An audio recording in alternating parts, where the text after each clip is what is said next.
The first sound that broke the silence wasn't a voice, it was a gunshot. Then came the dust, thick as breath, crawling through the crowd like it had a life of its own. The kind that clings to your teeth, to your past, to every bad choice you ever made. Red Mesa had always been that kind of town, half alive, half waiting to die. They said the oxen would be quick today. Just one girl, one lot, one mistake too many. I stood near the back, hat low, hand close to my holster. I'd been to plenty of these goddamn cells before, but this time, I wasn't sure if I was there to stop it, or to watch something inside me finally burn out. The girl on the platform couldn't have been more than 19, barefoot, wrists bound by iron, skin kissed too long by the sun. She didn't cry, didn't plead. She just stood there, eyes empty, like she'd already been sold 1,000 times over. The auctioneer grinned the way men grin when they've forgotten they're human. 17, he said, his voice cutting through the heat. No husband, no family, quiet type. $5 to start. No one spoke. A fly buzzed past my ear, lazy as sin. I should have walked away, but I didn't. 20, I said. The word left my mouth before I could stop it. The crowd turned, faces half shadow, half disbelief. I saw a man spit into the dust, heard another mutter a curse 20. The auctioneer's smile faltered. You sure about that, mister? I nodded once. I said 20. He slammed the gavel down like he was sealing a coffin. Soul. The chains rattled when they shoved her toward me. She stumbled once, knees, scraping the wood, but didn't make a sound. The sun caught her face for just a second and I froze. That scar, a small cross-shaped cut on her wrist. 8 years ago, I'd wrapped that wound with my own hands. Back when I still believed the world could be saved with a little mercy. Her name used to be Clara Wynne. Her father had died for a lie my own blood helped spread. Now here she was, sold to me like livestock, and she didn't even recognize me. The road out of Red Mesa stretched like a wound. I rode ahead, the girl behind me on a smaller mare, chains clinking with every step. The desert hummed like a sleeping animal, hot and restless. I'd spent half my life trying to forget the sound of iron on skin. Turns out, it's not something you ever really forget. You don't have to drag me, she said, voice quiet but sharp. You paid for me. Do what you want. I slowed my horse. I didn't buy you to own you. She laughed bitter, hollow. Sure, that's what they all say. The wind picked up, carrying grit that burned my eyes. I didn't answer. I just reached into my coat and pulled out the small key I'd kept since Appomattox. It had freed more than one soul in its time. Hold still, I said. She jerked back. Don't touch me. Suit yourself, I muttered, then tossed the key into her lap. You want out? Take it. No one should wear chains in a free country. She didn't move for a long while. Then, slow and unsure, she slid the key in two. The lock, the sound it made so final, was the sweetest thing I'd heard in years. But freedom doesn't come with a key. It comes with remembering who took it from you. We rode until the sun began to die behind the rocks. When we stopped near a dry creek bed, I built a small fire and handed her a canteen. She took it without a word, her fingers trembling just enough to show she was still human under all that. Dust. You got a name? I asked. She looked up at me for the first time. Her eyes were green, the kind that could have belonged to a saint or a sinner. Does it matter? Matters to me. She hesitated. Clara. I nodded slowly. Clara Wynne. Her gaze sharpened. How the hell do you know that? I looked into the fire. I knew your father. Silence. Then he's dead. No. Her breath caught, sharp as a knife. Then don't say his name. Fair enough. I'd lost the right to it anyway. That night, I couldn't sleep. The stars above Red Mesa looked like bullet holes in the sky. Every time the wind shifted, I saw the fire, again the one that swallowed the wind farm 8 years ago. Back then, I'd worn a badge. A soldier's badge, shiny and useless. We were supposed to bring order, but all we brought was ash. My father called it necessary cleansing. I called it murder. And Clara's father. He was the only man who tried to stand up to him.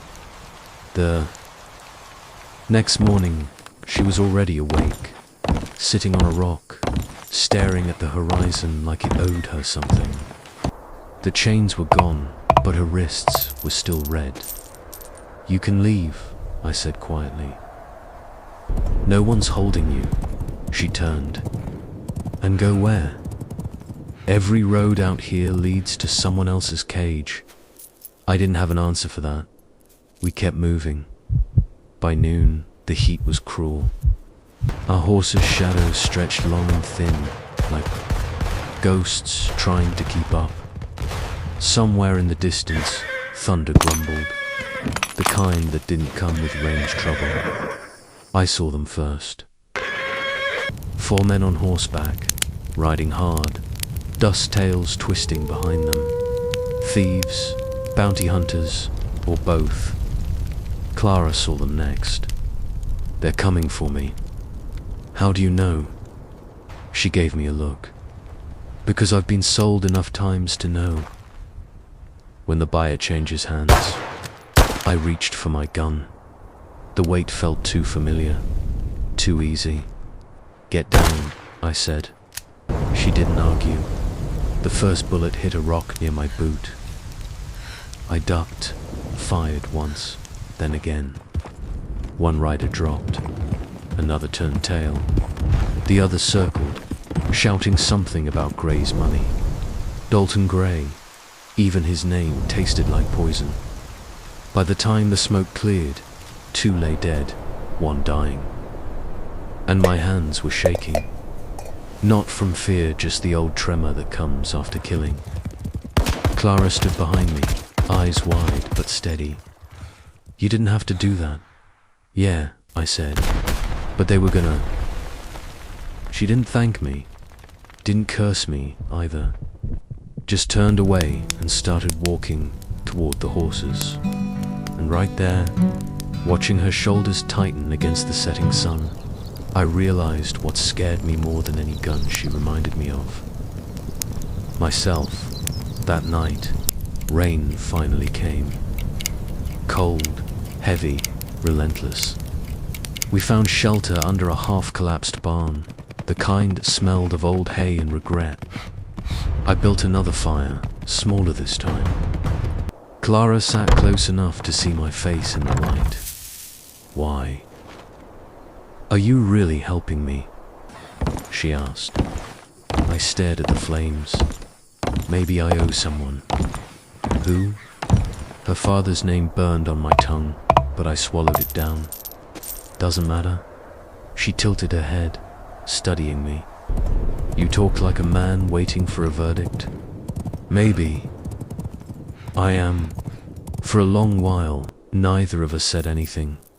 The rain drummed against the roof like 1,000 small apologies. Then she whispered, "You remind me of someone I used to hate." I looked up. That so? She nodded. My father used to say men like you were just good men who ran out of reasons to try. That one cut deeper than a bullet. When morning came, the rain had stopped, but the sky still wore its bruises. We saddled up in silence. The road ahead bent toward a stretch of canyon where the land itself looked wounded, cracked, open, bleeding. Red stone. Halfway through, I heard her whisper something. At first, I thought it was a prayer, but then I caught the words, "He's coming." I turned just in time to see dust rising behind us fresh. Fast, mean Dalton Gray's riders. 5 of them ride. I shouted. She didn't hesitate. For a girl who'd known nothing but chains, she rode like the wind had been waiting for her. The chase cut through the canyon like lightning through a church bell. Bullets screamed off the rocks. One tore through my coat, another nicked her sleeve. When the path narrowed, I spun my horse sideways and fired. One fell, then another. Clara didn't look back. I didn't need her to. We broke free at the canyon's edge just as the last of them turned back, cursing into the dust. When it was over, Clara's breathing was ragged, her hair plastered to her face, eyes burning brighter than the damn sun. I said, "You did good." She said, "I'm still alive." That's enough. For both of us, maybe it was. We made camp near a dead oak. The desert smelled different after blood and rain cleaner somehow, but lonelier too. Clara slept sitting up, gun across her knees. I watched her for a while, wondering what the hell I'd started. Somewhere out there, Dalton Gray was regrouping. Men like him never stayed dead for long. But for now, there was peace. The kind you don't ask questions about. I leaned back, staring at the stars, and thought about all the people I couldn't save, how maybe saving one person, even for a night, might be enough to keep me breathing. She stirred in her sleep, murmuring something I couldn't catch. A name maybe, or a prayer. I didn't know which one scared me more. Morning came slow, golden. The world smelled of coffee grounds and gun oil. Clara walked over, hair tangled, eyes softer than I'd seen yet. "Why didn't you leave me back there?" she asked. "Because I've done enough leaving for one lifetime." She looked away, but her lips curved just a little. "You're a strange man, Mr. Duval." "Yeah," I said. "Stranger than most." She took a sip of coffee, wincing at the bitterness. "So what now?" "Now." I looked toward the horizon, where Red Mesa was just a scar on the earth. Now we keep moving until we find something worth stopping for. And as the sun climbed higher, she rode beside me, not behind, not ahead, beside. The chains were gone, but the ghosts weren't. Still, for the first time in years, I thought maybe, just maybe, there was a road out of this damn desert that didn't lead back to hell.